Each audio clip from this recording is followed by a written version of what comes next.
This story is called Inanna's Descent to the Netherworld.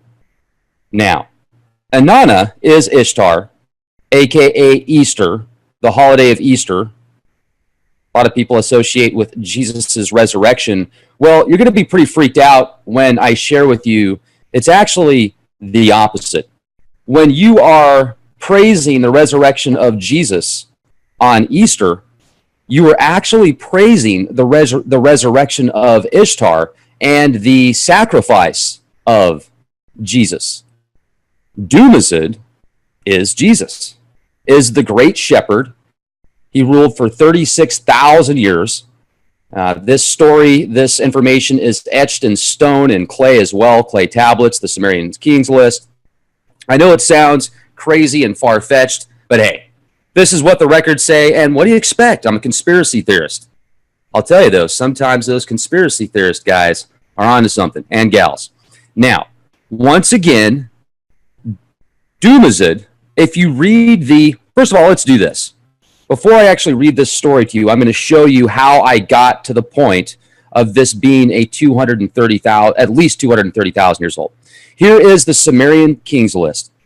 The Sumerian Kings list has a total of 365,788 years, approximately. That's how many years are recorded on the Sumerian Kings list.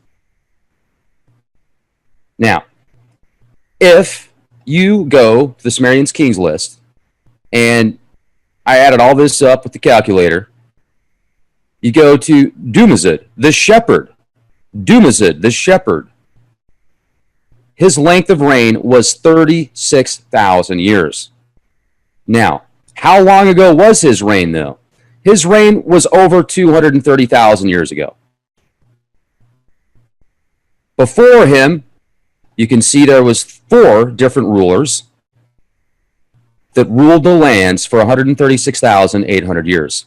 And when you start scrolling through and looking at the dates after the flood, look at how the lifespans and the rulership goes from 1,200 years, 28,000 years up here, 36,000 years, the 43,200 years, and Men Luana.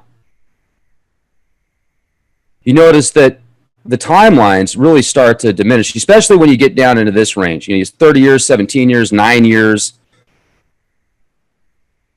7 years, 6 years, 6 years, 5 years, 3 years, a year. 4 rulers within 3 years. You can see right here. So it really starts to change. Things start to mix up. So you go back 230,000 years ago, and you get this character right here, Dumazid. And what a great character, what a great shepherd. Well, guess what? Dumazid was married to Inanna, Ishtar, Easter. So why don't we do this? Let's do this. 230,000-year-old story. Inanna's descent to the Netherworld. All right, let's go. Once again, thank you very much, Oxford University, for translating these tablets.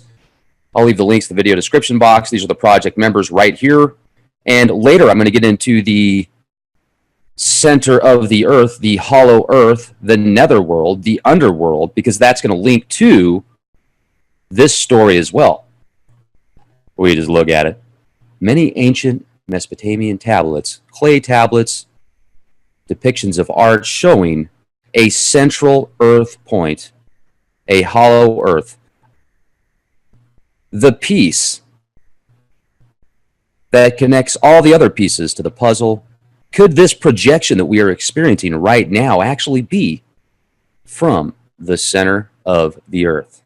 Well, I don't know. Here we go. Put your seatbelts on. I don't, but you can if you want to. Inanna's descent to the netherworld. Now I'm going to read this to you with analysis from time to time, and I will do my best to stay on track. And this is powerful stuff, you guys. I mean, the tablet itself, this tablet is about 5,000 or 6,000 years old. However, with that said, remember, this story is over 230,000 years old. At least 230,000 years ago. Wow, that's pretty powerful. So when you read the Holy Bible and you read through these scriptures, whether it's the Old Testament or the New Testament, this tablet predates those scriptures. Now, does that make it any more true? No, it does not. It could be a 7,000-year-old National Enquirer, not National Geographic, although sometimes they're one and of the same, in my opinion.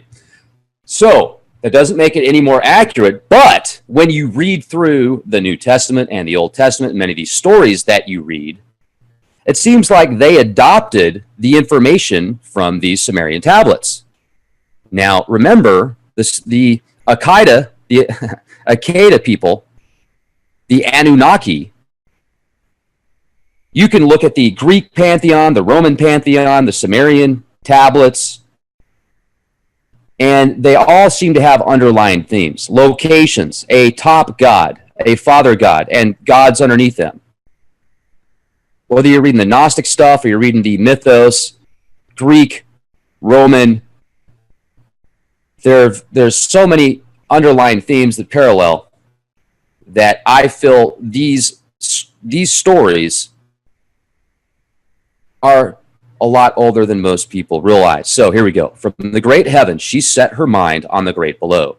From the great heaven, the goddess set her mind on the great below. From the great heaven, Inanna set her mind on the great below. My mistress abandoned heaven, abandoned earth, and descended to the underworld. Inanna abandoned heaven, abandoned earth, and descended to the underworld. Now here's what's interesting. The underworld and the netherworld, you would think would be one and the same, right? Because the title is the netherworld, yet it's descending to the underworld. Now, when it says she abandons earth and heaven, and later on in the story it talks about how she puts on this spacesuit and takes off the spacesuit, I feel that heaven is space. It is literally space travel, and I've read enough of these Sumerian tablets that I feel would confirm space travel. Without a shadow of a doubt. Now that's me. You might have a shadow of a doubt. You might have so many doubts that you just don't even want to think about it, and that's fine. Just look at this as entertainment. She abandoned the office of En, abandoned the office of Lagar, and descended, nanu, to the underworld. She abandoned the Iana in Anu and descended to the underworld. She abandoned the Imuk, Kalama, and Bad, Tabira, and descended to the underworld. So I'm just going to let you say these names yourself, but look at all these places that she is abandoning. And every time, these are locations in ancient Mesopotamia, southern Iraq. So she's leaving all of her positions, all of her titles, and she wants to go to the underworld. Now I ask you this. Why is it so important for her to go to the netherworld, to the underworld? She can travel the stars. She has everything she wants virtually on the earth. I mean, she's a queen, she's a goddess, she's worshipped, she's loved. Why does she want to go to the netherworld? Why is it so important to her? She can get whatever she wants, except for Gilgamesh. She wasn't able to get Gilgamesh, and it pissed her off, so she went up and told her dad, hey, Anu, give me the horn of Taurus so that I can take out Gilgamesh because he's not going to hook up with me. However, I do feel that she evolved after that. She overcame that, and she realized that, you know, there's more to the universe than just her. Now, so she abandons all these locations. She gives up her posts. She leaves Earth. She leaves space, the heavens, and she descends to the underworld. She took 7 divine powers. She collected the divine powers and grasped them in her hand. With the good divine powers, she went on her way. She put a turban, headgear for the open country, on her head. She took a wig for her forehead. She hung small lapis lazuli beads around her neck. She placed twin egg-shaped beads on her breast. She covered her body with a pala dress, the garment of ladyship. She, hold on a second, I'm going to turn off the, this should improve it. It's just going to get a little bit warmer in here. Sound quality should be a little bit better now, though, because the fan isn't right on the mic. So she took the 7 divine powers, she collected the divine powers, and grasped them in her hand. With the good divine power, she went on her way. She put a turban, headgear for the open country on her head. She took a wig for her forehead. She hung lapis lazuli beads around her neck. Now, let me show you something real quick. We just look at it. Well, guess who this is? This is Inanna. And this is that suit that is being described. This is in a museum, either in Iraq or Iran. And this looks like some type of spacesuit. Here is another one you can see here. You can see on the back, it looks like it has some type of tube set up. It looks like an eloquent spacesuit to me, with the headgear, especially when you look at the back here, the way this is set up. There's got to be some type of tank or system that allows her to travel, and it's probably connected to her headset right there at the top. That's what it looks like to me. Just look at it. Right there. It's almost Darth Vader style. That is Darth Vader style. That is a Darth Vader. Hello. So there she looks a little bit more feminine in that one, in this picture. But I just wanted to show this to you guys to give you an idea of what this spacesuit looks like. So let's go back. So the 7 divine powers. What are the 7 divine powers? The 7 divine powers. Are those connected to the chakras? Are those connected to the planets? Are those connected to the 7 stars of the Pleiades system? Why does the number 7 seem to be found throughout many prophecies, and it's a sacred number in many biblical texts? You know, the 777 is discussed, very powerful numerologically speaking. On the 7th day, God rested after his creation. So what exactly is the 7? What is the 7? She collected the divine. Let me ask you this. At one point, did our atoms at a molecular level, the carbon atom is 6 protons, 6 neutrons, 6 electrons. Many people believe that we're in some type of meat suit that is a very dense vibrational frequency, that we were tricked into, whether you want to call it Lucifer's matrix, the Enki creation. There's so many different possibilities, but many religious scholars and different religions believe that this is some type of test, a dense test. So by Inanna going to the netherworld, is she going to the hollow earth? Is this the center of the earth? Is this where everything is projected from? It reminds me of a film that I recently saw that the end just blew me away. I can't remember what it was called. It had Samuel, was it Samuel Jackson? No. It was the guy that played Morpheus in The Matrix. And it starts off, these college kids find some signal in the middle of nowhere. And it's by this old abandoned facility. And they go to this location, and there's this extraterrestrial presence there, which literally abducts them.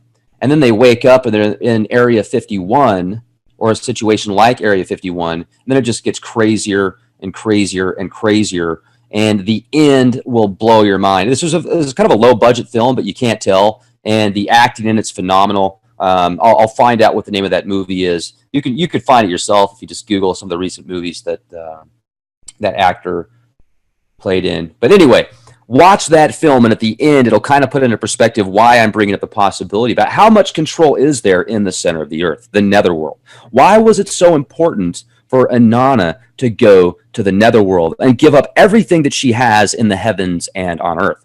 So let's continue. Inanna traveled towards the underworld. Her minister, Nincambur, traveled behind her. Holy Inanna said to Nincambur, Come, my faithful minister of Eana, my minister who speaks fair words, my escort who speaks trustworthy words. I am going to give you instructions. My instructions must be followed. I am going to say something to you. It must be observed. Now, what she is telling her to do is where, here's another interesting, you guys have heard of flagellant, where a certain day of the year, it's self-harm, self-mutilation.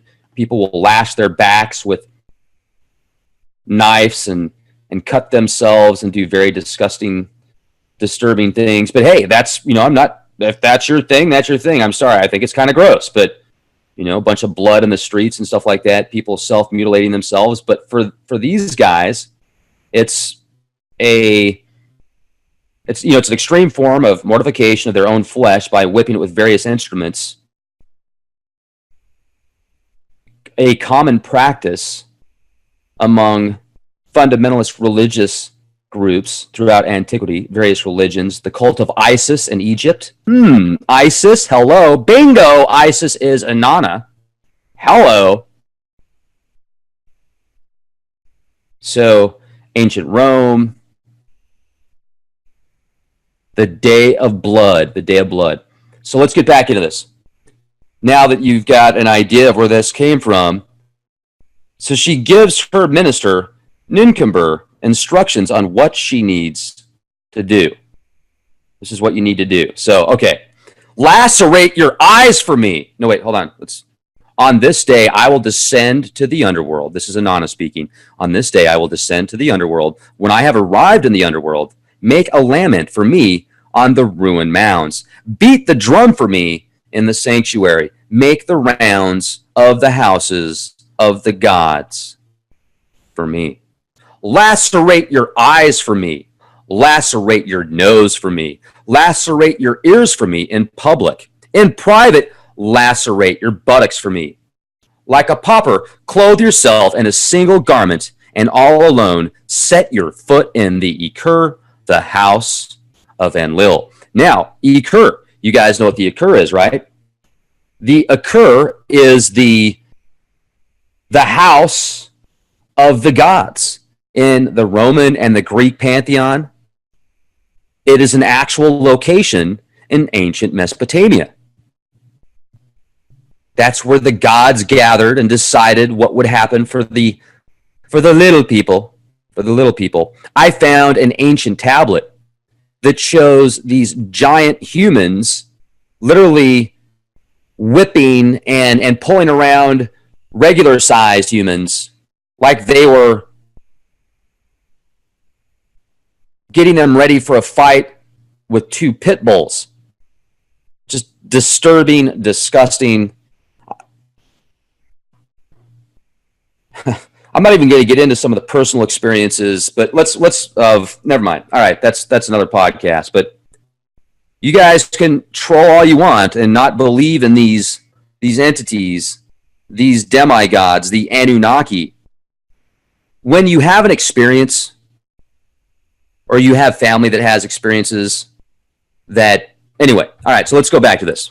It's right in front of you guys every day. Whether you believe it or not, what you are worshiping, if you're Christian, if you believe in these certain faith-based religions, if you worship on certain days, certain holidays, you're a part of the system whether you like it or not. You were born into the system. You are in this system. You're here. Hello. How do you like it? Well, do you want to know where it starts from? Do you want to know the origins, or do you want to believe the sugar-coated, aspartame-filled, genetically modified E. coli feces? Do you want to believe that story? I mean, you can. You can, because you'll probably think it tastes better. You'll probably think it tastes better. There's new corn coming out, ladies and gentlemen, a new genetically modified corn that's coming out that's supposed to be healthier for you. Yeah, and guess how they manipulate the gene? Well, they add a strain of E. coli. Literally. They add a strain of E. coli into corn. and it's going to be better for you. Okay. That reminds me of the viruses that are sprayed on a multitude of products, meat products, deli type products, many seafoods, and they don't even have to label it. It is a virus. It is a genetically modified virus that actually eats E. coli bacteria and reproduces inside of E. coli bacteria. Imagine some crazy person out there getting a sample of that and manipulating it just a little bit in the lab and then doing very bad things with it in public places. I'm surprised it hasn't happened yet. Now, when you hear about people that get mad cow disease, and you hear about these brain-eating diseases and stuff like that, and these viruses, it makes you wonder where they come from. Do you know there's actually much of the corn that you eat and consume, high fructose corn syrup, yes, it does have thimerosal, or not thimerosal, I'm sorry, mercury. The thimerosal is the stuff they like to put in your flu vaccines. There's mercury, there's glyphosate, and now, this has been for quite some time, there's actually corn products that you don't even have to spray pesticides on because the corn itself produces a specific pesticide within the corn. So when insects eat it, they die because it eats their gut. How do you like that? Oh, I sprayed it all off, man. I sprayed it all off. There's no more chemicals on the corn. Well, that's because it's in the corn now. No wonder so many people out there are getting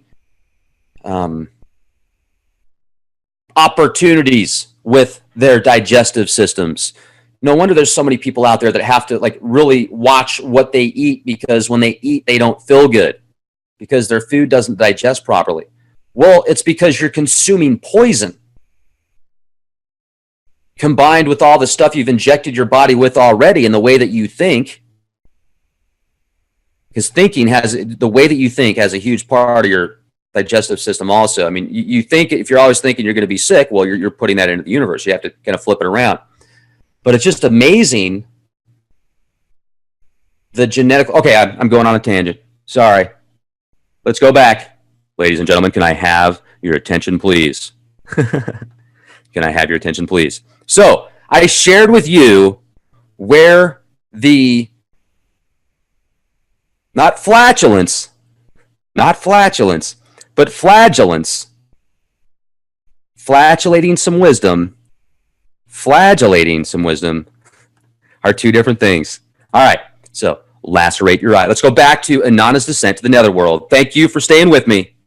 Thank you for joining me this additional Leak project. Thank you, everybody, for being here in the live chat room. Thank you, moderators. Thank you, everybody that has helped support Leak project. Thank you for everybody that has shared these podcasts, liked the podcast. Thank you for everybody that subscribed. Thank you for everybody that's became a premium member at Leak project. Thank you, everybody that has helped the cause. And what's the cause? Freedom, opportunity, information at your fingertips if you want it. The opportunity and freedom to think for yourself. Learn how to break out of the system if you want to. Be free. Be the change you want to see. Let's go. And I'm still listening to this Blade Runner 2049 soundtrack. Every time I put it on, it takes me to another place. Lacerate your eyes for me. Lacerate your nose for me. Lacerate your ears for me in public. In private, lacerate your buttocks for me. Like a pauper. Did I say that right? Clothe yourself in a single garment and all alone set your foot in the Ekur, the house of Enlil. That is the house of the gods, ladies and gentlemen. That is the house of the gods. When you have entered the Ekur, the house of Enlil, lament before Enlil. Lay down, she's saying, lay down before Enlil and give praise to Enlil. Don't let anyone kill your daughter in the underworld. Don't let your precious metal be alloyed there with the dirt of the underworld. Don't let your precious lapis lazuli be split there with the mason's stone. Don't let your boxwood be chopped up there with the carpenter's wood. Don't let young lady Inanna be killed in the underworld. So, then she gets on and says, and if Enlil does not help you in this matter, go to Urim. In the Imud Kura at Urim, when you have entered the Ekik Nujal, the house of Nana, lament before Nana. Father Nana, don't let anyone kill your daughter in the underworld. Don't let your precious metal be alloyed there with the dirt of the underworld. Don't let your precious lapis lazuli be split there with the mason's stone. Don't let your boxwood be chopped up there with the carpenter's wood. Don't let young lady Inanna be killed in the underworld. So what she is doing right now is she is having her messenger prepare for this trip, so she doesn't have to take the chip. She's taking the trip. She's taking the trip to the netherworld. So she's getting her messenger ready, saying, okay, if I can't make it back, I need you to go to Enlil and say, Enlil, bring me back. I need you to go to Nana and say, Nana, bring back Inanna. Now, if Nana says no, then, and if Nana does not help you in this matter, go to Eridu. In Eridu, when you have entered the house of Enki, lament before Enki. Father Enki, don't let anyone kill your daughter in the underworld. Don't let your precious metal be alloyed there with the dirt of the underworld. Don't let your precious lapis lazuli be split there with the mason's stone. Don't let your boxwood be chopped up there with the carpenter's wood. Don't let young lady Inanna be killed in the underworld.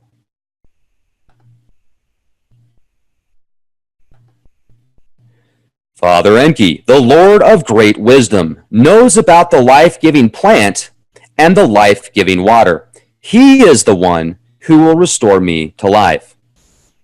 It's like she already knew that Enlil was going to say no, that Nana was going to say no, but Enki has more compassion, at least in these tablets, because I've read several tablets where Enki seemed to be the one that was very compassionate and kind and cared. And then also, boastful and likes to drink and likes to have a good time and definitely has that mindset of, look at these amazing things I can do. Look at me, look at me. And at least he's got compassion in these tablets. I think that that's pretty cool. So, excuse me, I'm going to drink water here. Shapeshifters. All right. So Father Enki also knows about the life-giving plant and the life-giving water. When Inanna traveled on towards the underworld, her minister, Nincomber, traveled on behind her. She said to her minister, Nincomber, go now, my Nincomber, and pay attention. Don't neglect the instructions I gave you. When Inanna arrived at the palace, Gonzer, she pushed aggressively on the door of the underworld. She shouted aggressively at the gate of the underworld. Open up, doorman. Open up. Open up. Nettie, open up. I am all alone, and I want to come in. So she is literally in a physical place right now that will take her to the underworld. This is the door to the netherworld, to the underworld. There's doorkeepers there. There's security there. It sounds like a physical place, not at least at this point, it sounds more of a physical place than just a spiritual place. So, Nettie, the chief doorman of the underworld, answered Holy Inanna, who are you? I am Inanna, going to the east. Interesting that she says Inanna going to the east, where the sun rises. If you are Inanna going to the east, why have you traveled to the land of no return? How did you set your heart on the road whose traveler never returns? See, so she's going to a place that, what's her purpose? Holy Inanna answered him, because Lord Gudgalana, the husband of my elder sister, Holy Erikgala, has died. In order to have his funeral rites observed, she offers generous libations at his wake. That is the reason. Did I say that word right? Probably not. Nettie, the chief doorman of the underworld, answered Holy Inanna, stay here, Inanna. I will speak to my mistress. I will speak to my mistress, Erikgala, and tell her what you have said. Nettie, the chief doorman of the underworld, entered the house of his mistress, Erica Gala and said, "My mistress, there is a lone girl outside. It is Inanna, your sister, and she has arrived at this palace. Gonzer, she pushed aggressively on the door to the underworld. She shouted aggressively at the gate of the underworld. She has abandoned Iana and has descended to the underworld. She has taken the 7 divine powers. She has collected the divine powers and grasped them in her hand. She has come on her way with all the good divine powers. She has put a turban, headgear for the open country on her head. She has taken a wig for her forehead. She has hung small lapis lazuli beads around her neck. She has placed twin egg-shaped beads on her breast. She has covered her body with a pala dress of ladyship. She has placed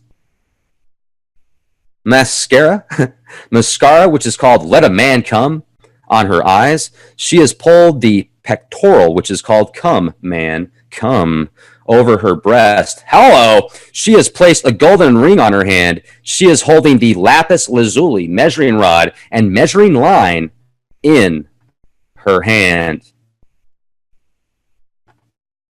Well, you didn't look at it. That's like steampunk, right? No wonder I like steampunk so much. Big time! All right. I'm just saying. I'm going to have to get some steampunk sunglasses now. Let's go back. Let's go back. Don't get too excited. When she heard this, Erica Gala slapped the side of her thigh. She bit her lip and took the words to heart. She said to Nettie, her chief doorman, "Come, Nettie, my chief doorman of the underworld. Don't neglect the instructions I will give you. Let the 7 gates of the underworld be bolted. Then let each door of the palace Ganser be opened separately. As for her, after she has entered and crouched down and had her clothes removed, they will be carried away." So now they're going to make her take her amazing dress and mascara off.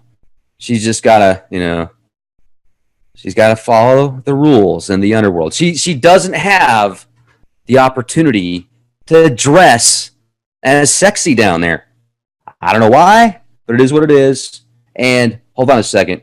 I got to change songs. This is Hijack by Blade Runner 2049. You might play it in the background while I read this to you. All right. And Nettie, the chief doorman of the underworld, paid attention to the instructions of his mistress. He bolted the 7 gates of the underworld. Then he opened each of the doors of the palace, Ganser separately. He said to holy Inanna, "Come on, Inanna, and enter." And when Inanna entered, the lapis lazuli measuring rod and measuring line were removed from her hand. When she entered the first gate, the turban headgear for the open country was removed from her head. What is this? Be silent, Inanna. A divine power of the underworld has been fulfilled. Inanna, you must not open your mouth against the rights of the underworld. So one thing that I have noticed about this underworld is you can't have any emotion down there. You can't talk. They don't eat. There's no like physical, what we would look at as physical emotions up here and feelings and sensations. You don't have that down there. The only sensations, well, we'll get to that in a minute, but there's also what would be described as dark entities down there, what most people might think of as demonic or demons. So, all right, let's go back. When she entered the second gate, the small lapis lazuli beads were removed from her neck. What is this? Be silent, Inanna. A divine power of the underworld has been fulfilled. Inanna, you must not open your mouth against the rights of the underworld. When she entered the third gate, the twin egg-shaped beads were removed from her breast. What is this? Be silent, Inanna. A divine power of the underworld has been fulfilled, Inanna. You must not open your mouth against the rights of the underworld. When she entered the fourth gate, the come man, come, pectoral, was removed from her breast. What is this? Be silent, Inanna. A divine power of the underworld has been fulfilled. Inanna, you must not open your mouth against the rights of the underworld. When she entered the fifth gate, the golden ring was removed from her hand. What is this? Be silent, Inanna. And then he says the same thing. And then when she entered the sixth gate, the lapis lazuli measuring rod and measuring line were removed from her hand. What is this? And then once again, be silent, Inanna, a divine power of the underworld has been fulfilled. You must not open your mouth against the rights of the underworld, Inanna. When she entered the seventh gate, once again, there was the seven powers protecting her, whatever you want to link that to, but there's so many tablets that show the seven dots in the skies, whether that's the Pleiades system or the seven planets of the solar system. That is debated. I think it's the seven sisters, the Pleiades, the brightest seven stars in the Pleiades system. That's what I think it is, because a lot of these tablets will show, you'll see a scorpion above them, and that's a depiction of the stars as well, constellations. So she's in the when she entered the seventh gate, the pallid dress, the garment of ladyship, was removed from her body. What is this? Be silent, Inanna. A divine power of the underworld has been fulfilled. Inanna, you must not open your mouth against the rights of the underworld. After she had crouched down and had her clothes removed, they were carried away. Then she made her sister, Erica Gala, rise from her throne, and instead she sat on her throne. The Anuna, the seven judges, rendered their decision against her. They looked at her. It was the look of death. They spoke to her. It was the speech of anger. They shouted at her. It was the shout of heavy guilt. The afflicted woman was turned into a corpse, and the corpse was hung on a hook. Now, let's talk about that for a minute, because this specifically states 7 Anuna gods as the judges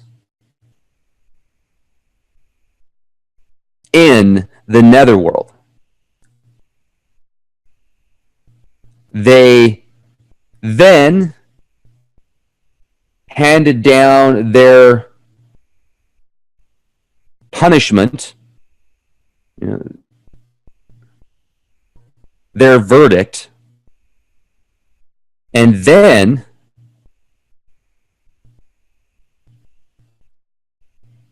she gets killed, she gets turned into a corpse, she's dead, and then they hang the corpse on the hook. Hello, my name's Captain Obvious.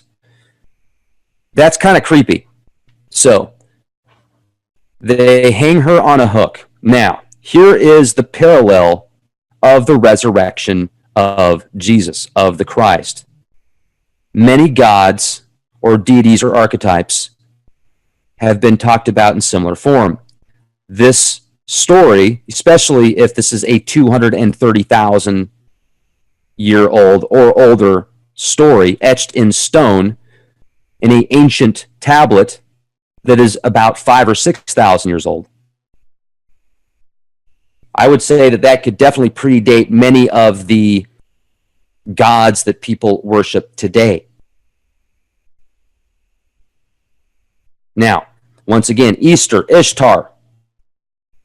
That is the day that Christians worship for the resurrection of the Christ. When I get done reading this story to you, you will realize that Easter is actually the worship of resurrection of Easter and the sacrifice of Dumazud, the shepherd, which could very well be the Jesus character or a part of the Jesus character that is described in the New Testament. Powerful story. Stories are rewritten and handed down, and mythos, folklore, etc. is handed down generation to generation to generation. Think about all the times that were lost, all the civilizations destroyed, all the information that was stolen. This is another, just because the story isn't exactly the same, it doesn't mean your faith is in vain, folks. That's what I'm saying. I mean, for me, when I broke out of the Jesus paradigm and that specific control matrix, when I broke out of the religious paradigm, it was very sad for me. I was, I was like, wow, I've been worshiping and praying to this deity for so many years and offering so much, and then now come to find out that this deity might not even be real. It's a real shocker, and it definitely messes with your mind, and it still does to this day. And then once you start to overcome that by doing more research and finding out that your worshiping wasn't in vain, it doesn't mean that there isn't an archetype or a deity or a god or a being or a force that you worship as a specific, with a specific name or title. That could be a part of the oversoul, a part of the God consciousness, of the divine spark as well. And people have different ways of getting to the divine, to the ultimate creator, if that's where they want to go. It's really up to you where you want to go. And take this information with a grain of salt and do what you want with it. Hopefully it'll bring you closer to God, not further away from God. So let's go back to Inanna descends to the netherworld. After 3 days, so this is after she gets turned into a corpse, after the Anuna judges gods in the netherworld, drop down the verdict, she dies, then she gets hung on a hook. After 3 days and 3 nights had passed, her minister, Nimcomber, and for those of you that are just joining us here, thank you for joining us this edition of Elite Project. This story is referencing right now, if you missed the first part of it, this is an ancient Mesopotamian tablet that describes how Inanna descends to the netherworld. Nimcomber is actually her spokesperson. She's her minister, her apostle. And remember, she tells Nimcomber to go to Enlil, to go to Nana, and if they don't bring her back from the netherworld, have Enki do it. And also lash herself up, cut herself up in public places and make it known. And then we got to the connection point of the flagellant, not flatulence, but flagellant. All right, so she made a lament for her in her ruined houses. She beat the drum for her in the sanctuaries.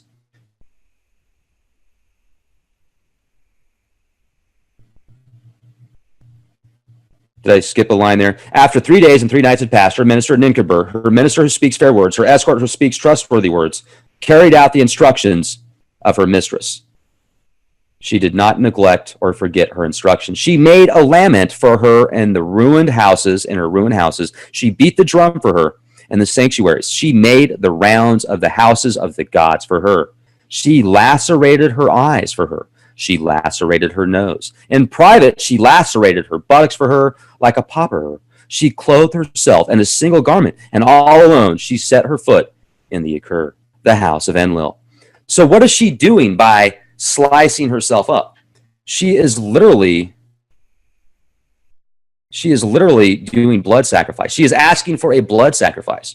Slicing yourself up, opening up the blood outside of your body, making it readily available for these parasitic entities.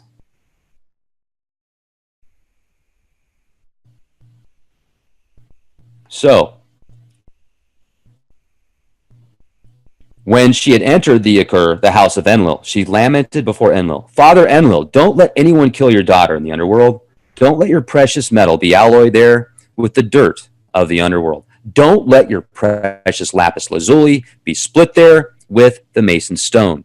Don't let your boxwood be chopped up there with the carpenter's wood. Don't let young lady Inanna be killed in the underworld. So, let me repeat why I think that the underworld is a physical place. She went there alive. She was killed when she went there. They're saying, don't let her be dead down there. It sounds like a physical place that you can go to via physical form. What's really in the center of the earth? What's really underneath us? We know far less about what is 20 miles, 50 miles, 100 miles, 1,000 miles underneath us than we do, I don't know, about 20 miles. I mean, how deep have they gone?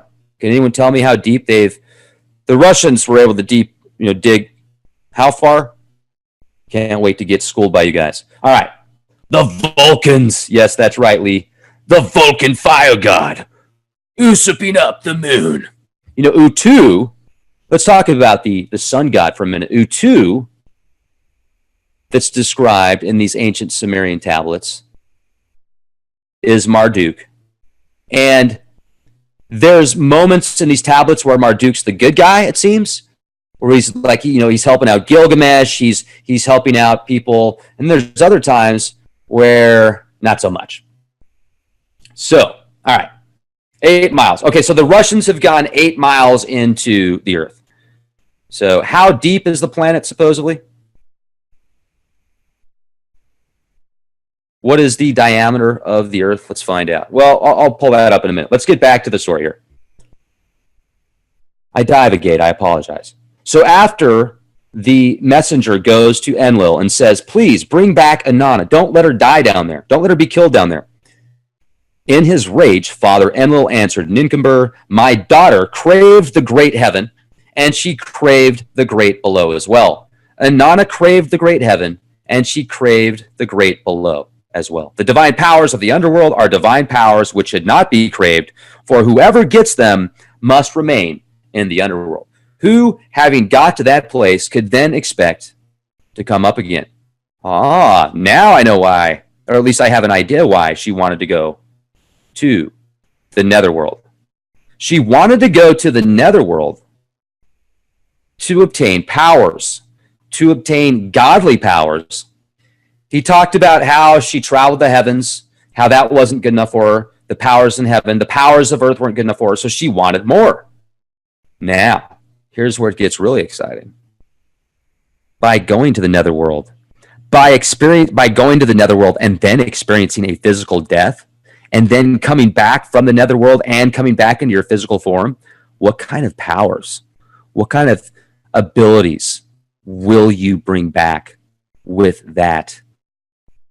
That makes me think of a very powerful, right, magical formula.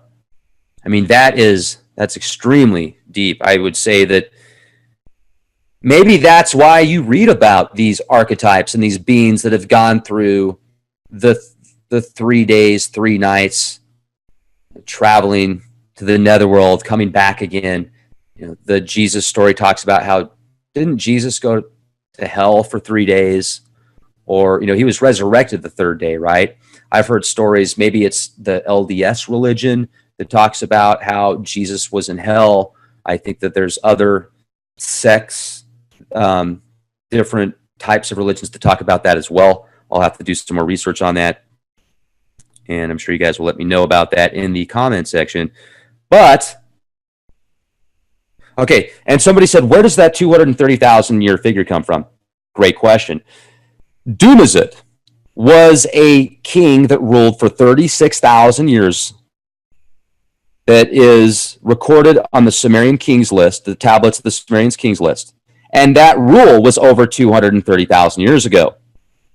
Dumazid, once I finish the story, you will find a very strong parallel of Jesus in the New Testament that was resurrected after 3 days. Now remember, Jesus is the great shepherd, right? Dumazid is the great shepherd, the great Sumerian king. Dumazid is married to Inanna. And let me finish the story now, and you'll understand even more about the Jesus connection and the resurrection, and why Easter is actually celebrating the resurrection of Inanna and the sacrifice of Jesus. Dumazid. So Enlil is saying, no way. Enlil is saying, I'm not going to bring Inanna back. She craved it, and I'm not going to mess with the divinity, with the divine beings in the netherworld. He's like, their decision's made. I'm not messing with that.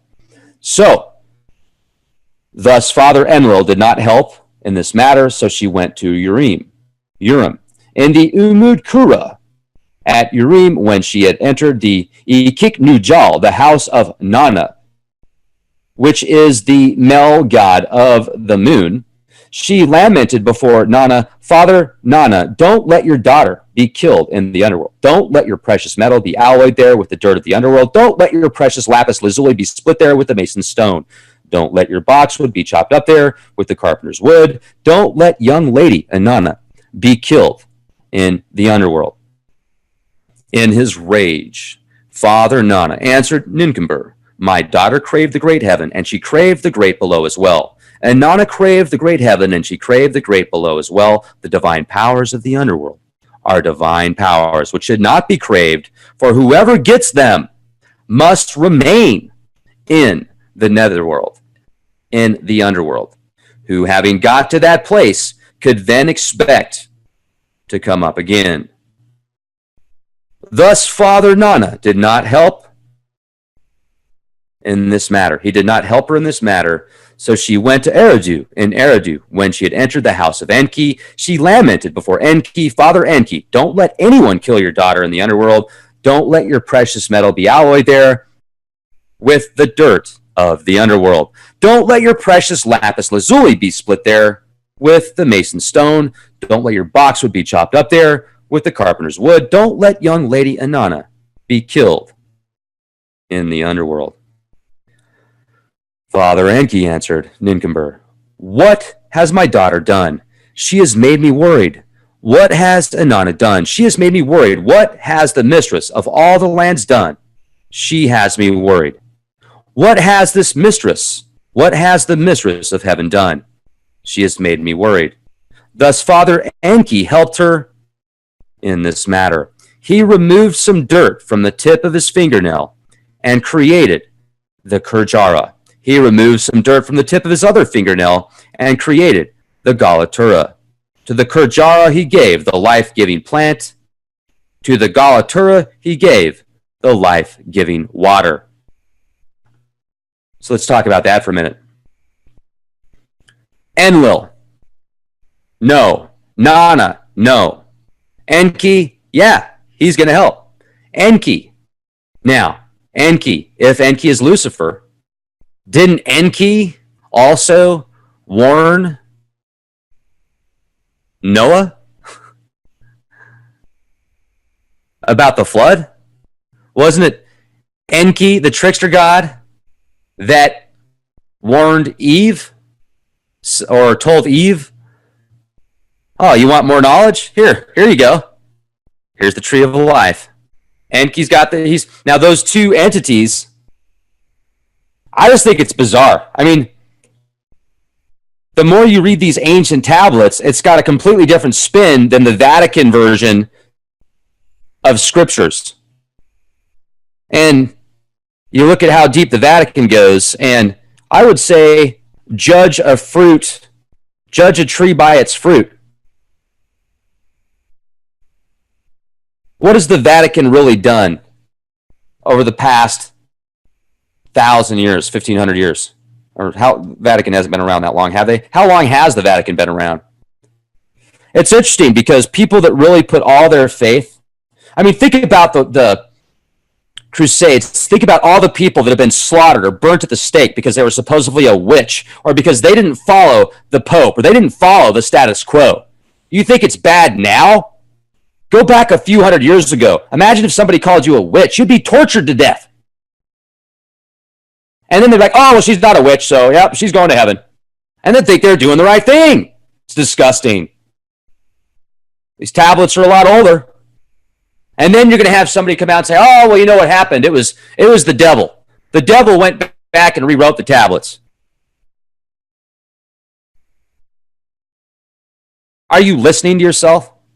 Maybe the devil wrote the Bible that you're reading.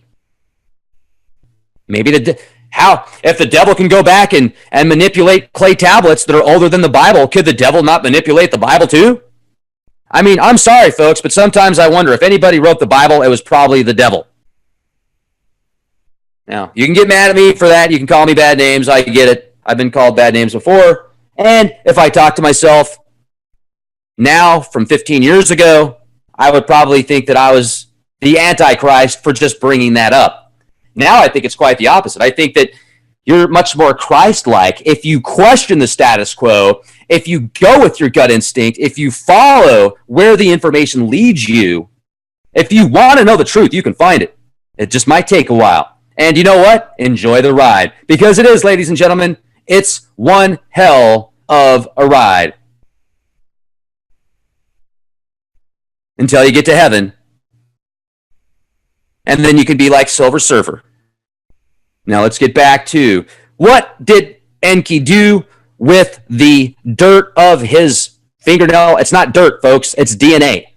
That DNA created two other entities, the Kurjara and the Galatura, which both, that is not only the key building blocks of the tree of life, but also the key building blocks. Oh, boom! I just connected another dot. In the Knights Templar, they were always looking for the cup, right? In that Indiana Jones movie, the last one that came out, where they get the cup, and it's a carpenter's cup, and it's got the blood of Christ in it. It's eternal life, right? What is that called? What's the name of that?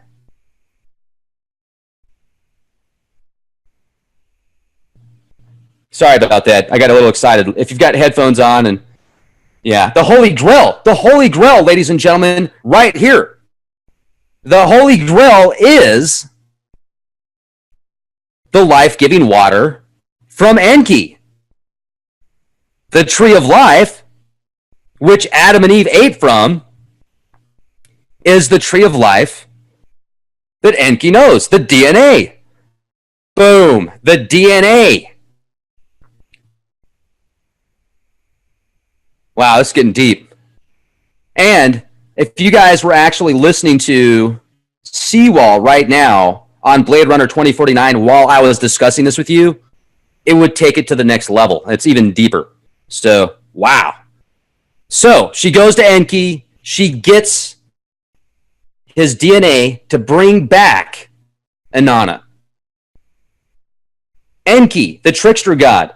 How come he's the one always saving humanity? How come he's the one that seems to have compassion, yet he's the bad guy? I'm trying to figure this out. But hey, maybe I'm wrong. Maybe the Mandela effect, maybe he went back in time and wrote this on a clay tablet and decided to, all right. So, after Enki creates these entities from the Tree of Life and the Holy Grail, Father Enki spoke out to the Galatura and the Kurjara. One of you sprinkle the life-giving plant over her, and the other the life-giving water. Of course, every plant needs water, right? No, I'm not. I'm not an Enki lover. I am a truth, freedom, information lover. How about that? Is that okay? I am not house anything. I'm a house conspiracy theorist in Grandma's garage. Somebody said Rex's house Enki. No. Grandma! Where's my milk and cookies? I love you, Grandma. You're the best. All right. I pay her rent, so. All right. So anyway, all she has to do is make me sandwiches once in a while, and she can do whatever she wants, and, it's cool. So, all right. The Father Enki spoke out to the Galatura and the Kurjara. One of you sprinkle the life-giving plant over her, and the other the life-giving water. Go and direct your steps to the underworld. Flit past the door like flies. Slip through the door, pivots like phantoms. The mother who gave birth, Erikigala, on account of her children, is lying there. Her holy shoulders are not covered by a linen cloth. Her breasts are not full like a Cajun vessel. What did I say that right? Not Cajun. Kagon, Saigon, Saigon, Cajun. Her nails are like a pickaxe. What? Her nails are like a pickaxe upon her. The hair on her head is bunched up as if it were leeks. That sounds like Medusa. Now, what was just described reminds me of some type of nanotechnology that's infused with the DNA and the building blocks of Enki. And this nanotechnology, what Enki created was nanotech, like these little nanoflies. This is what I am envisioning right now.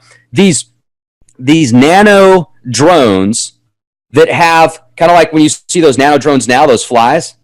Hey, thanks, Matthew. Much appreciated, man. Very kind of you.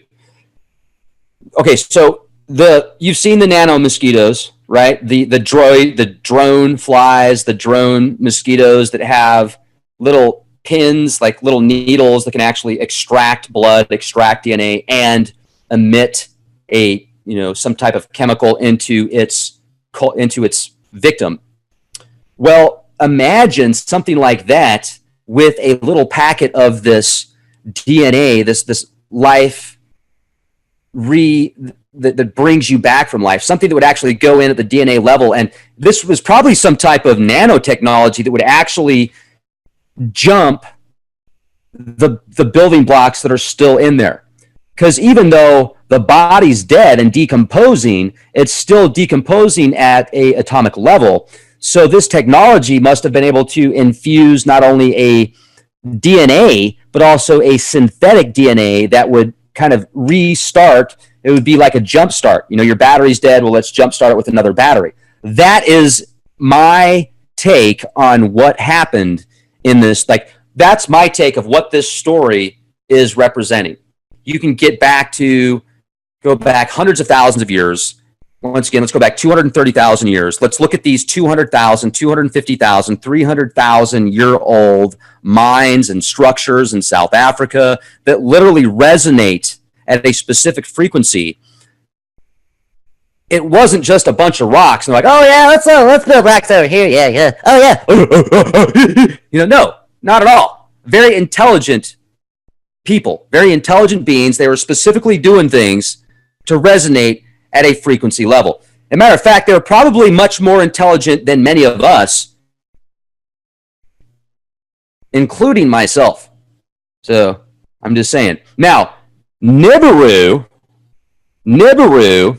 if there is a Nibiru, it is most likely some type of artificial construct, some type of enormous spaceport. And let's talk about this for a minute, because look at these clay tablets, thousands of Sumerian tablets. Even you can get into the Egyptian mythos. You can get into the Egyptian Book of the Dead with these chapels that look like rocket ships that go even back to the Sumerian tablets. The Sumerian tablets go back to the Errata people, and the Errata people can go way back as well and look at Göbekli Tepe and other temples and structures around the world that are so old, so incredible, so ahead of their time. Let me ask you this. Where did they get the supplies to build the Great Pyramids? From all over the world.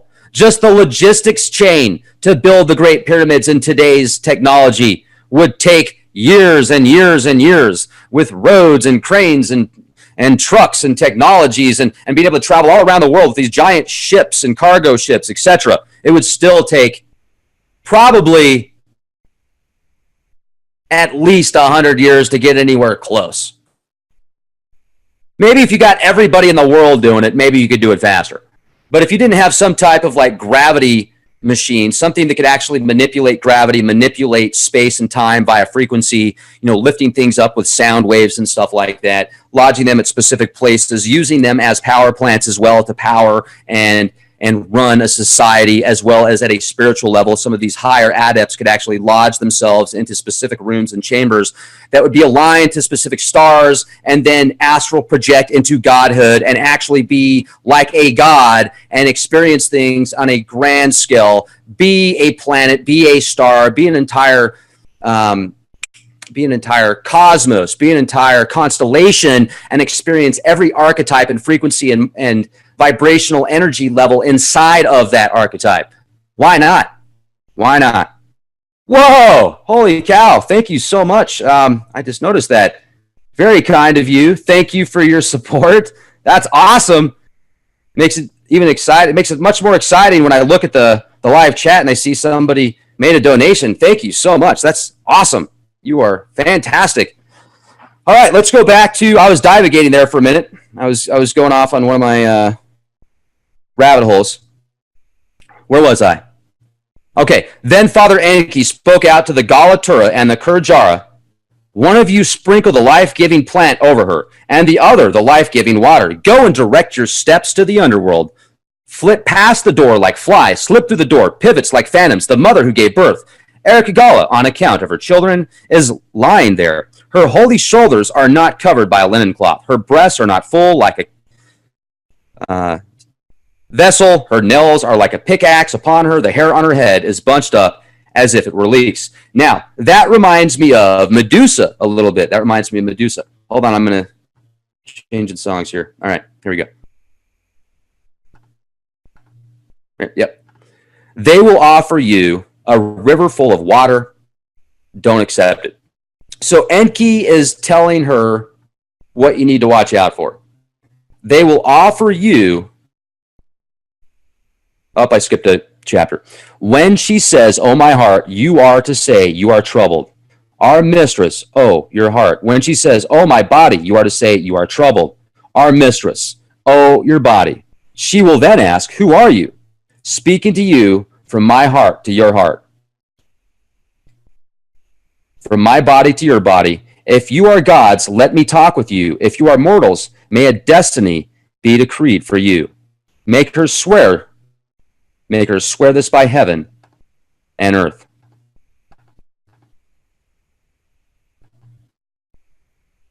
They will offer you a river full of water. Don't accept it. They will offer you a field with its grain. Don't accept it.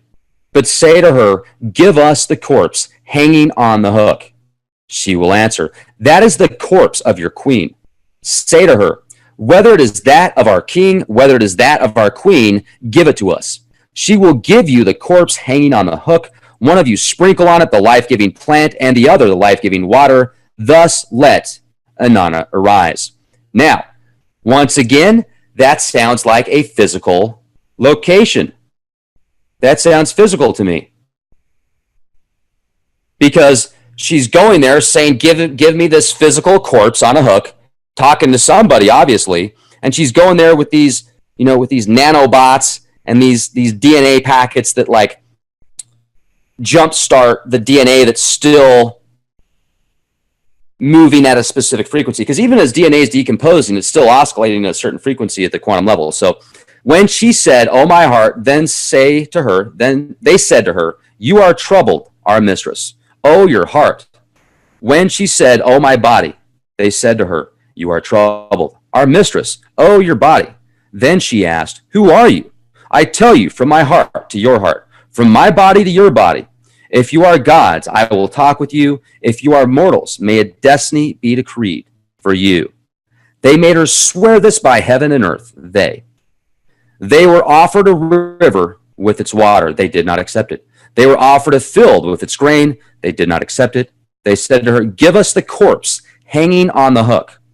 Holy Eric Gala answered the Galatura and the Kurjara, "The corpse is that of your queen." They said to her, "Whether it is that of our king or that of our queen, give it to us." They were given the corpse hanging on the hook. One of them sprinkled on it the life-giving plant, and the other the life-giving water, and thus Inanna arose. So they just brought Inanna back to life right there. And somehow these entities must have had a way to shapeshift, whether it be holographically or maybe they just used the metaphor as them going through like flies. Maybe they look like these Anuna gods, the Anuna judges, because they're the ones in the netherworld. So I wonder if these two entities that Enki created did find a way to literally mimic that look, or they were created that way from the building blocks. Some type of just incredible cloning technology. Once again, it's all speculation. Milk and cookies, milk and cookies. Eric Gala said to the Galatura and the Kurjara, "Bring your queen. Your blank has been seized." Inanna, because of Enki's instructions, was about to ascend from the underworld. But as Inanna was about to ascend from the underworld, the Anuna seized her. Who has ever ascended from the underworld has ascended unscathed, unscathed, from the underworld. If Inanna is to ascend from the underworld, let her provide a substitute for herself. This is where it gets into Dumazid, which I see a strong correlation with Jesus. And so when Inanna left the underworld, the one in front of her, though not a minister, held a scepter in his hand. The one behind her, though not an escort, carried a mace at his hip. while the small demons, like a reed enclosure, and the big demons, like the reeds of a fence, restrained her on all sides. Those who accompanied Inanna, know no food, know no drink, eat no flour, offering and drink, no libation. They accept no pleasant gifts. They never enjoy the pleasures of the marital embrace, never have any sweet children to kiss. They tear away the wife from a man's embrace. They snatch the son from a man's knee. They make the bride leave the house of her father-in-law. They take the wife away from a man's embrace. They take away the child hanging on a wet nurse's breast. They crush no bitter garlic. They eat no fish. They eat no leeks. They it was who accompanied Inanna. So let's talk about this for a minute. Who are these physical? Wow, thank you so much, you guys. I just looked at the live chat again here. I really appreciate the contributions. This is awesome. Matter of fact, if we keep this up, I'm actually going to be able to pick up a radiation detector here sooner than later that will actually, it's an EMF detector that shows the higher levels of EMF frequencies. So if you're next to a cell tower, 3G, 4G, this goes all the way up into, I think, 8 gigahertz or 11 gigahertz range. So thank you so much. That is much appreciated. Thank you, everybody, for being here. Let's go back to the all alone. She directs her steps to the occur. No, we're not there yet. Where are we at? Yep, okay. After Inanna had ascended from the underworld. Now let's go back for a second. Who are these beings or these deities that are flanking Inanna, that are leaving the underworld with her?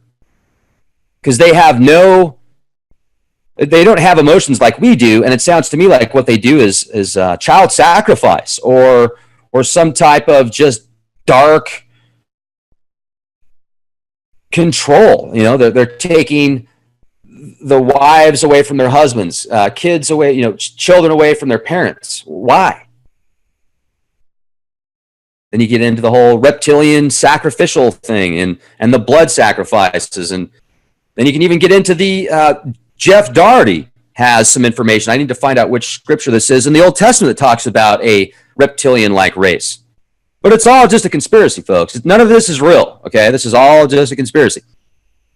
And it's also, I'm going to say this, when you read these stories, you have to understand the metaphors. You have to understand the symbology and let it resonate with you at the subconscious level. Because if it can resonate with you at that level, you will understand it consciously. It'll just take a little while to get there, some quicker than others. The more research you do, the more you accept the information that resonates with your gut, with your soul will resonate this information with you if you're meant to understand it. And if not, then hey, that's cool too. Not everybody is meant for the same path. Thank goodness.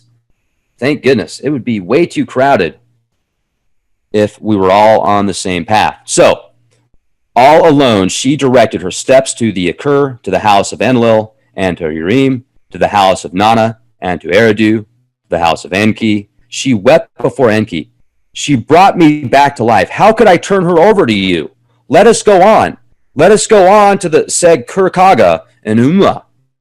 At the Seg Kurkaga in Umma, Kara, in his own city, threw himself at her feet. He had sat in the dust and dressed himself in a filthy garment. The demon said to holy Inanna, Inanna, proceed to your city. We will take him back. Holy Inanna answered the demons, Kara is my singer, my manicurist, and my hairdresser. How could I turn him over to you? Let us go on. Let us go on to the Muk Kalarama in Bad Tabira. Now, then they go there. Lulal in his own city threw himself at her feet. He had sat in the dust and clothed himself in a filthy garment. The demon said to holy Inanna, Inanna, proceed to your city. We will take him back. Holy Inanna answered the demons, outstanding. Lulal follows me at my right and my left. How could I turn him over to you? Let us go on. Let us go on to the great apple tree in the plain of Kalaba. Whoa, time out. The great apple tree. Did he just say the great apple tree? Reminds me of the tree in paradise that Adam and Eve weren't supposed to eat from, but they did because Enki, Lucifer, the serpent, told them to, gave them knowledge, and now they're bad and they're evil because they realize they're naked. Interesting.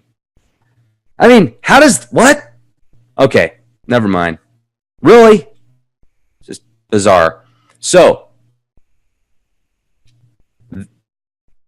the great apple tree and the plain of Kulaba. So is the plain of Kulaba where paradise was, the Garden of Eden. They followed her to the great apple tree in the plain of Kulaba. There was Dumazid, clothed in a magnificent garment and seated magnificently on a throne. Remember, let's go back 230,000 years. Dumazid, the great shepherd king of 36,000 years, is married to Inanna. He's sitting on his throne. The demons seized him there by his thighs. The 7 of them poured the milk from his churns. The 7 of them shook their heads. They would not let the shepherd play the pipe and flute before her. She looked at him. It was the look of death. She spoke to him. It was the speech of anger. She shouted at him. It was the shout of heavy guilt. How much longer? Take him away. Holy Inanna gave Dumazid, the shepherd, into their hands. Bingo! Not Dumazid the fisherman, because there's 2 Dumazids on the Sumerian kings list, you guys. There's 2 of them. The second one didn't rule for 36,000 years. Let's go here. Let me show you what I'm talking about. Bingo! There you go. Dang it, I got excited again. Right here, Dumazid, the shepherd.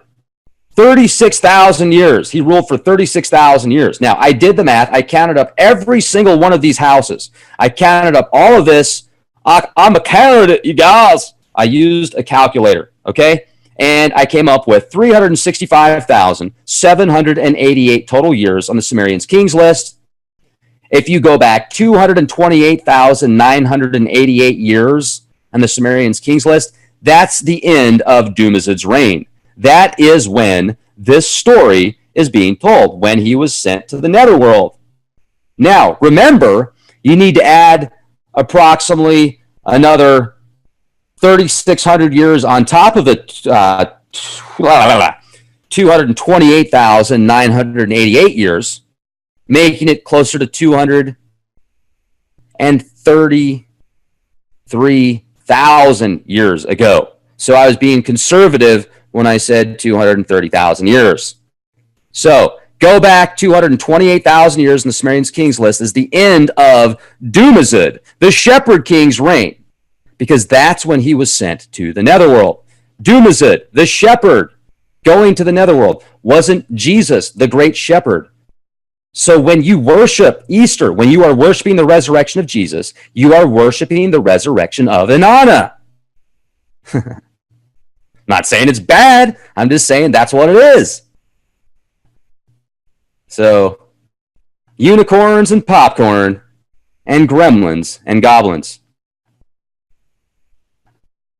Now, let's go back to Dumazid. The demons capture Dumazid on his throne as the shepherd king.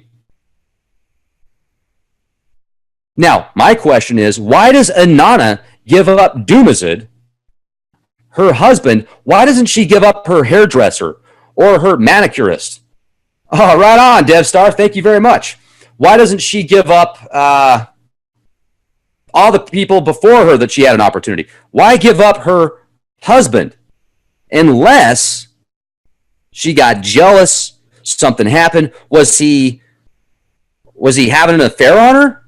Did she come back and see him getting it on with some other chick? So she's like, all right, take him. I'm pissed. Like, really, there's got to be, I don't think that she loved her hairdresser more than Dumazid. It's just, I'm not understanding this here. There's got to be more to the story. Yeah, she was wearing mascara, and it was the Come on My Eyes mascara. I just read it to you. That's what it says. I know that's what it says. It's been around for a while. All right. It's not like it's anything new. All right, so here we go. She gives him the look of death. She spoke to him. It was the speech of anger. She shouted at him. It was a shout of heavy guilt. How much longer? Take him away. Holy Inanna gave Dumazid, the shepherd, into their hands. Those who had a company, man, okay, I'm getting these weird sounds listening to Blade Runner, and all right. It's like 105 degrees in here right now. I'm sweating profusely. Those who had accompanied her, who had come for Dumazid, no food, no drink, eat no flour offering, drink no libation. They never enjoy the pleasures of the marital embrace, never have any sweet children to kiss. They snatch the son from a man's knee. They make the bride leave the house of her father-in-law. Dumazid let out a wail and wept.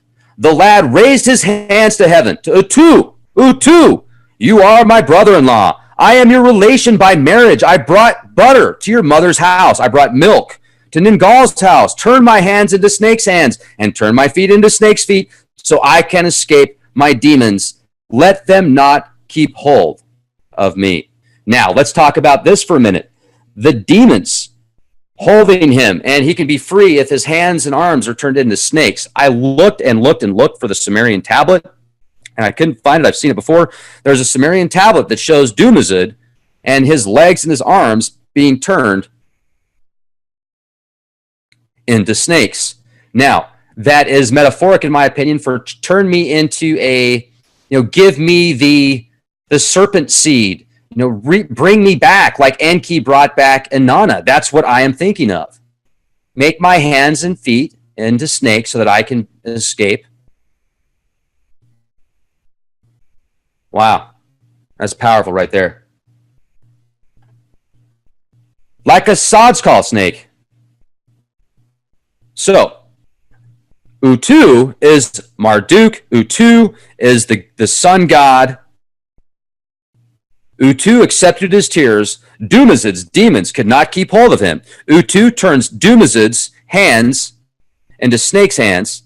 He turned his hands into snake hands. He turned his feet into snake's feet. Dumazid escaped his demons. Holy Inanna wept bitterly for her husband.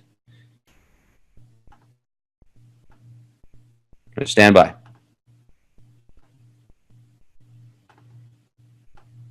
Okay. Holy Inanna wept bitterly for her husband. She tore at her hair like esparto grass. She ripped it out like esparto grass. You wives who lie in your men's embrace, where is my precious husband? You children who lie in your men's embrace, where is my precious child? Where is my man? Where is my man? Where? A fly spoke to Holy Inanna. If I show you where your man is, what will be my reward? Holy Inanna answered the fly, if you show me where my man is, I will give you this gift. I will cover. The fly helped Holy Inanna. Young lady, Inanna decreed the destiny of the fly and the beer house. Made bronze vessels for you. You will live like the sons of the wise. Now Inanna decreed this fate, and thus it came to be.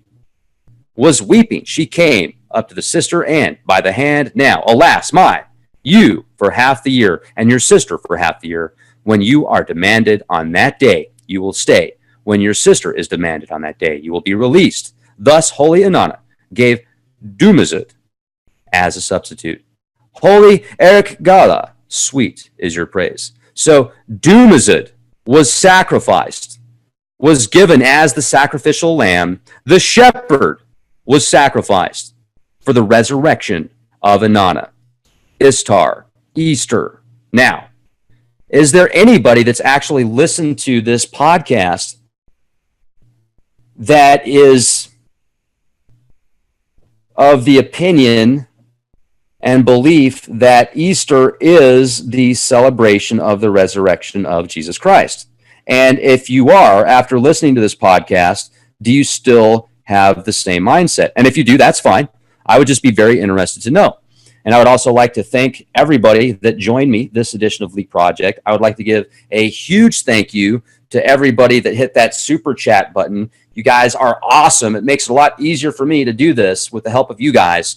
And be excellent to each other, ladies and gentlemen. If you have a different belief, if you have a different religious belief, spiritual belief, political belief, if you look at somebody's point of view if you at least look through their eyes, I think it'll give you a better understanding where they're coming from, and also give you either clarification for your beliefs and solidify your beliefs, or it might give you some rabbit holes to go down. And if it does give you more information, more pieces to a puzzle that you thought you already had all the pieces to, is that a bad thing? Maybe it's for a reason. Maybe it's for a reason. So thank you, everybody. I'm going to be on here soon in just a short while. So make sure to check back later today, later this evening. I also want to thank whatever it is that made us, because it's awesome. Isn't it awesome? Even if you think that the next side is going to be better, and hey, maybe it is. Even if you think when you get to the next level, you're going to be in a better place. Well, thank goodness we were created to have that opportunity, right? And imagine, think of all the trials and tribulations we go through in this physical body, in this realm. How much will that give us strength and the opportunity to improve and become better people, to become better beings, to become better souls and spirits and sparks, so that we can help others this life and beyond. Even the next life is still this life, because you never really die, do you? Well, I hope not. And I'm starting to divagate. So what I do know, at least from the research that I have done, is energy doesn't die. It just transforms. Are we not energy? Question everything. Be excellent to each other. Be the change you want to see. LeakProject.com.